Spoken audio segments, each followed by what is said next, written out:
Hello everyone, lovely to see you on this rather grim and wet Sunday.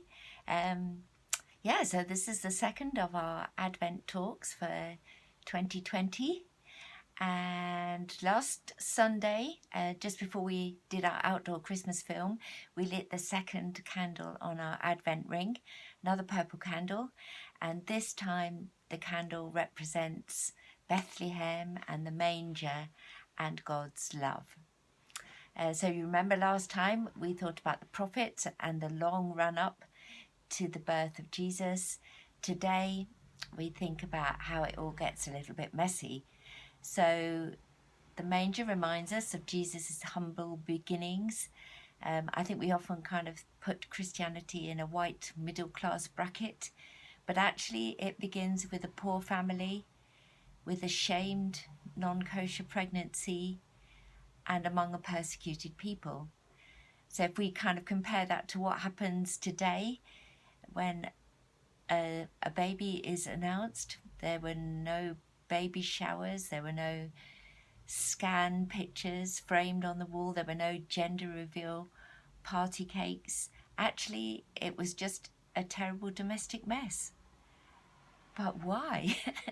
Because as we know from the long run-up, it was a very meticulously planned event that had been foreseen since the beginning of time and certainly prophesied about from 700 years before it happened.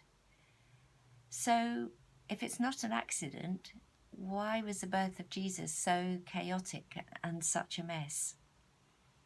And actually, that reminds me of when Mick and I were expecting our first child, very much wanted, very much prepared for, very much planned for.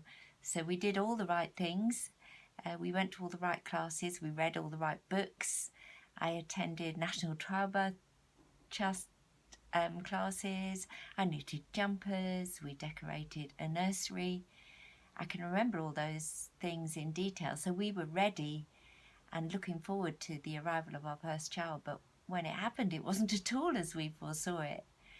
A very different experience, and that just reminds me a little bit of what happened in that first Christmas story.